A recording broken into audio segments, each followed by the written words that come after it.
Bonjour et bienvenue dans ce nouvel épisode de Dans la tête des hommes. Je suis Arwa Barkala et aujourd'hui nous allons discuter des épisodes audio précédents où nous racontions l'histoire de Mamadou Alpha et de Fana. Tous deux Guinéens, ils se sont lancés à l'aventure migratoire. L'un a échoué, l'autre a réussi. Mais le voyage, l'aventure ou le Tunkan Namo en langue malinké n'est pas terminé pour eux.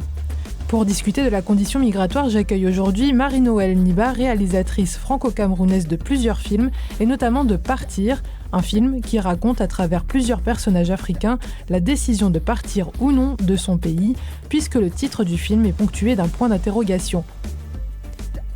Et avec nous, j'accueille le journaliste Mamadou Ba. Mamadou, vous êtes réfugié en France, inscrit auprès de la Maison des Reporters. Vous avez fui la Guinée et emprunté les chemins migratoires vers la Libye pour arriver en Europe dans des conditions très difficiles. Nous reviendrons un peu plus tard sur les raisons qui vous ont poussé à vous exiler. Bonjour à vous.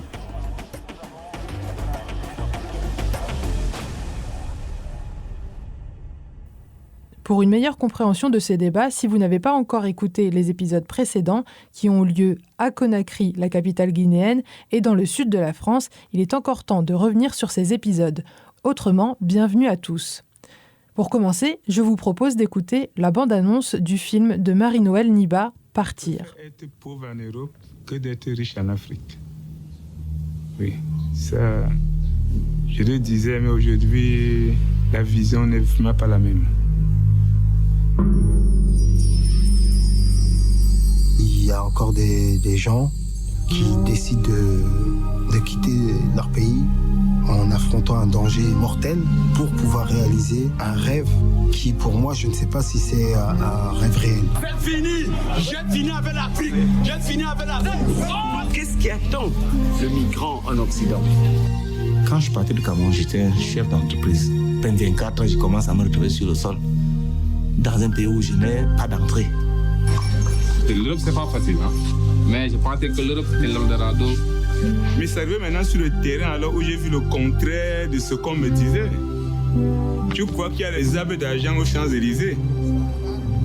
En tout cas, moi, je ne vais pas crever si je fais de la musique. Je vais faire des trucs, moi, dans ma vie.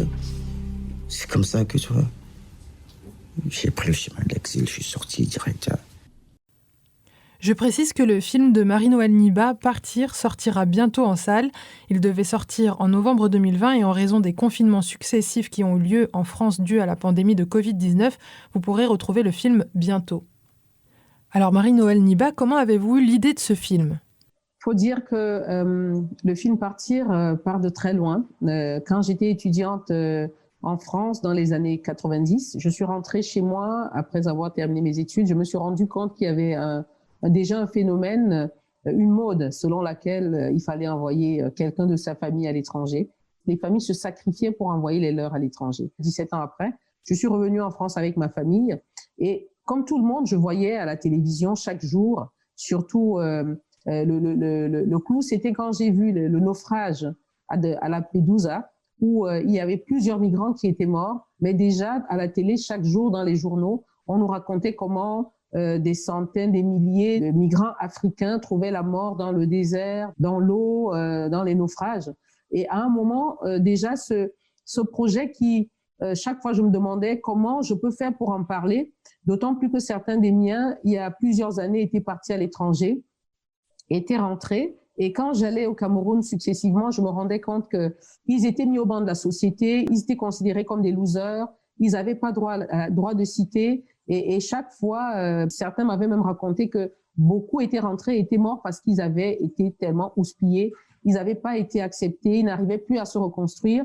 Et moi, tout ça me dérangeait. Et voyons donc ce qui se passait dans nos journaux ici en France. Chaque jour, on dit comment des migrants africains meurent. Je me suis demandé, mais pourquoi doivent-ils mourir? Et alors pourquoi avoir choisi de traiter les sujets à travers 5 personnages? Le premier personnage qui est Guy Roméo, c'était le dernier que j'avais rencontré. Pour moi, c'était un point de départ pour mettre un peu en face des hommes l'actualité. Ça, c'est ce que nous vivions chaque jour dans les médias. Chaque jour, on nous montrait des enfants qui ont fait la traversée. Chaque jour, je rencontrais des migrants qui essayaient d'avoir des papiers, qui essayaient de se reconstruire en France, qui essayaient de trouver, de s'intégrer. Pour moi, c'était ça la représentation. Celui-là, il représentait un peu ceux qui étaient déjà là et qui essayaient de s'intégrer. Ce n'était pas évident du tout. Donc, sa vie, pour moi, me ferait parler de tous les autres. Ensuite, il y avait les deux des miens au Cameroun. Je prends Léo et Stéphane, qui étaient partis par des voies conventionnelles, mais qui arrivaient en France et en Europe, pas seulement en France. Il y avait un en Hollande, d'autres en Allemagne, Belgique et tout ça. Ils avaient fait un peu le tour. Et pendant des années, ils ont passé 8 ans pour l'un et 10 ans pour l'autre à essayer de trouver leur voie. Et n'ayant pas trouvé leur voie malgré tous les sacrifices, parce qu'en plus, c'était des pères de famille, c'était des adultes déjà accomplis, ils ont eu le courage de rentrer. Pour moi, j'appelle ça le courage. Mais parce que ce n'était pas évident, lorsque vous dites que vous voulez rentrer, on vous décourage. Mais ils ont eu le courage et arrivés là-bas, ils n'ont pas été accueillis les bras ouverts, ils ont été mis au banc de la société et ils essayaient à nouveau de se reconstruire ou bien de s'intégrer dans leur propre société, communauté. Et après, je me suis dit, mais c'est pas que des problèmes du Cameroun, c'est des problèmes de l'Afrique. On parle d'Africains et je ne pouvais pas faire le tour. Et pour moi, parler du Sénégal, c'est parti du fait que j'avais vu le film de Moussa Touré, La Pirogue. J'ai été tellement marquée que je me suis dit, s'il en a parlé, c'est que le phénomène est accentué au Sénégal. Il fallait que j'aille comprendre pourquoi au Sénégal, il y avait ces départs aussi. Et je me suis dit que ça devait être à cause de la proximité ou alors le fait qu'il y avait la mer, il y avait l'océan, il y avait la possibilité d'aller par le bateau et par la pirogue parce que c'est des grands pêcheurs. Et pour moi, j'ai dit, fallait aller sur place pour comprendre. Et c'est comme ça que j'ai pu rencontrer Boégaï, la dame, parce qu'elle aussi, non seulement c'était une migrante, mais c'était une femme. C'était rare d'avoir des femmes qui pouvaient en parler. Et j'ai voulu montrer qu'en plus de ça, il y avait des femmes aussi qui faisaient l'immigration, mais également, à travers elle, j'ai montré qu'il y avait la migration organisée par les gouvernements. Ce n'était pas que des aventures où on se levait tout seul ou alors avec l'aide de sa famille, mais il y avait même des migrations organisées. Et ensuite, il y a Cheikh également, qui était un aventurier qui, pour lui, a fait la traversée, a fait le tour. Et 10 ans après, il a dit « je rentre » et il a dit « je regrette ». Il essaie de se reconstruire. Moi, je voulais montrer un peu ces personnages-là pour montrer l'espoir. L'espoir de ceux-là qui sont allés, ils se sont battus.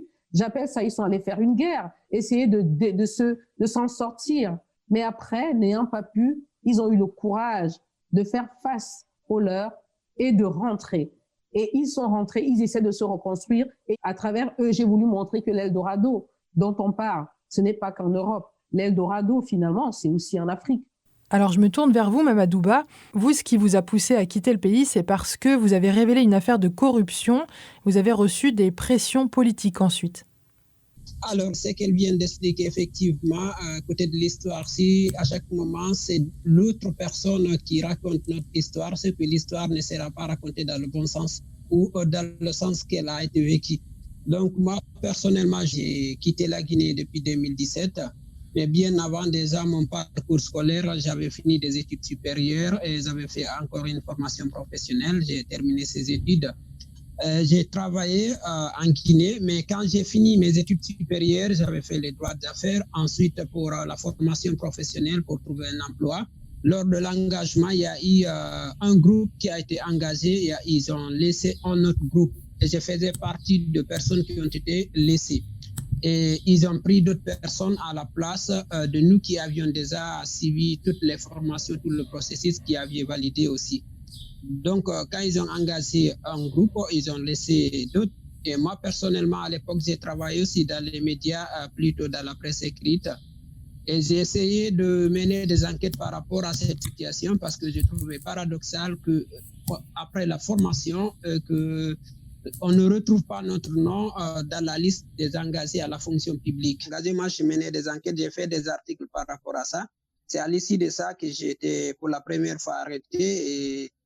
Et déjà, je garde toujours ces cicatrices dans mon doigt quand ils m'ont arrêté et comment ils me molestaient. Mais en fin de compte, ce qui est plus important, à la fin du processus, il y a eu au moins 232 personnes qui ont été rétablies dans leurs droits, y compris moi. Moi, j'étais déjà, c'était tout. Mon engagement, je vais dire que c'était une forme de revanche parce qu'ils m'ont mis dans le placard pendant une année. J'étais vraiment loin des médias. Mais en fin de compte, je suis revenu. C'est par rapport toujours à cette corruption que j'ai menée. Parce que moi, je disais que ma leitmotiv, c'était déjà le secteur éducatif. Pour moi, le développement d'un pays passe par le secteur éducatif. Donc, après ça, il y a eu beaucoup d'autres processus parce qu'on ne peut pas donner tous ces détails ici. Donc, je vais dire, c'est à l'issue de ça que j'ai eu beaucoup de menaces qui a fait que j'ai quitté la Guinée. Et comment s'est passé le chemin de la route migratoire ? Le voyage, c'était très difficile. C'est une route de l'enfer que beaucoup aussi ont connue. Et moi, préalablement, je ne savais même pas où je veux parce que d'abord, le préalable, c'était d'abord de quitter le pays dans n'importe quel lieu. On ne cherchait pas à voir est-ce qu'il faut aller vers le Sénégal, vers le Mali. C'était l'essentiel, c'était de quitter le pays et de ne pas être quand même dans le grappin de l'autorité.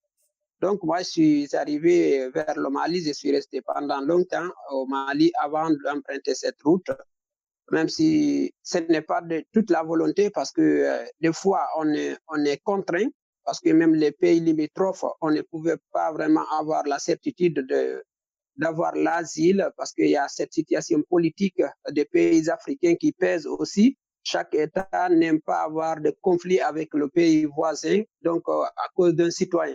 Donc le jeu n'en valait pas la chandelle. Voilà, actuellement, déjà, voilà, les frontières de la Guinée et le Sénégal sont fermées. Il y a belle lurette et ça reflète un peu cette situation parce que aujourd'hui, on taxe le Sénégal. Le Sénégal est devenu une base arrière pour les opposants de ce régime. Donc, à partir du moment qu'il y a ce traitement, et à l'époque, Alpha Condé, le pouvoir de Conakry, avait une belle relation avec le pouvoir malien. Je ne prétendais pas vraiment à rester là ou pouvoir demander l'asile. Donc, c'est la raison pour laquelle ça a trouvé, en ce moment, il y a vraiment cette vague de migration. Les gens marchent beaucoup sur cette route. C'est ainsi que j'ai emprunté la même route comme les autres migrants jusqu'au moment où j'ai traversé aussi la mer Méditerranée avant d'arriver ici. Et vous êtes arrivé par l'Italie ? Oui. Et comment s'est déroulé le voyage en Europe ? Je crois que je suis arrivé vers le mois de septembre 2017. Les atrocités qu'on vit sur cette route, qu'on le veuille ou pas, et en fait, c'est comme si on prend une personne, le fait rentrer dans un bateau où il ne connaît pas la destination. Il ne sait pas s'il va survivre ou pas. Parce que ce qui se passe dans des pays africains, moi, ce qui m'écoeure un peu par rapport à cette situation, bien que c'est une route migratoire aujourd'hui, bien qu'on parle de la migration, on fait allusion toujours à des situations économiques, on parle très peu des situations politiques, mais que ce qui est plus difficile, c'est que ce sont des Africains encore qui vivent dans le même continent, qui traitent leurs frères comme des objets. Donc, à partir du moment que l'être humain n'a pas de valeur devant ce genre, et ce qu'ils compte pour eux, c'est leur ambition de gagner l'argent coûte que coûte. Donc, ce qui se passe sur cette route, quel que soit ce que je peux vous dire ici aujourd'hui, je ne peux pas vous décrire toutes les atrocités que les uns et les autres sont en train de vivre. Est-ce que c'est quelque chose qu'en tant que journaliste, vous auriez souhaité documenter ? Vous savez, sur cette route, malgré que j'étais journaliste, mais en ce moment, tout ce qui me préoccupait, c'est est-ce que je pourrais sauver ma tête ?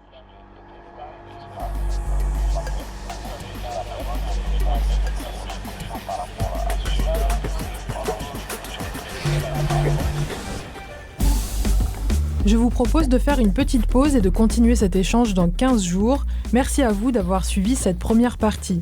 Si vous découvrez notre série de podcasts, vous pourrez y revenir aux épisodes précédents sur les Bainaba, Mama Inara ou Lesotho, ces mineurs qui mettent leur vie en danger pour gagner leur pain quotidien. Rendez-vous sur notre site internet pour plus de contenu, fr.euronews.com/spécial/dans-la-tête-des-hommes-podcast. Cet épisode est coproduit avec Naira Davlachian, Marta Rodriguez Martinez, Lilo Montalto Monella, Mampea Audio à Lyon, en France, et moi-même depuis Dakar au Sénégal. Laurie Martinez et Clidia Sala nous ont accompagnés dans cette production depuis Paris et Londres. Le design audio est du studio Ochenta, le thème musical est de Gabriel Dalmasso, un remerciement à notre chargée de production Natalia Hausner, rédacteur en chef Yassir Khan. Pensez à nous mettre 5 étoiles via les plateformes d'écoute telles que Castbox, Acast, Apple Podcast ou un like sur Spotify, Deezer ou SoundCloud. Suivez-nous sur Twitter @euronews_fr et euronews.tv sur Instagram. Vous pouvez nous faire part de votre expérience et de votre vision de ce que c'est être un homme aujourd'hui en utilisant le hashtag Dans la tête des hommes. Ce débat et ce podcast sont disponibles en anglais et ça s'appelle Cry Like a Boy.